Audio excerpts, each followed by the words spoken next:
Si discuteva sui problemi dello Stato, stando a finire sull'hashish legalizzato, e casa mia pareva quasi il Parlamento. Erano in 15 ma mi parevan 100. Io che dicevo, beh ragazzi andiamo piano, il vizio non è stato mai un partito sano. E il più ribelle mi rispose un po' stonato, e in canzonetta lui polemizzò così: che bello, due amici, una chitarra allo spinello, e una ragazza giusta che ci sta, e tutto il resto di te che importanza. Che bello, se piove porteremo anche l'ombrello, e in giro per le vie della città, per due boccate di felicità.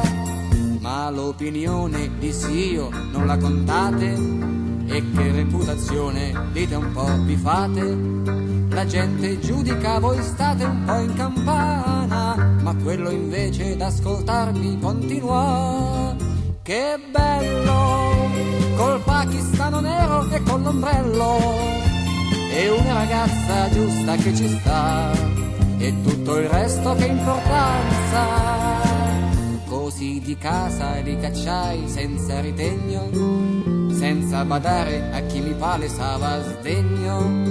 L'accompagnai per strada e chiuso ogni sportello, tornai in cucina e fra i barattoli uno che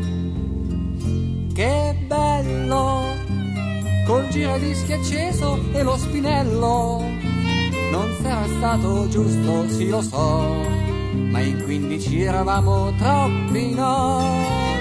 E questa, amici miei, è una storia disonesta, e puoi cambiarci personaggi, ma quanta politica ci puoi trovare?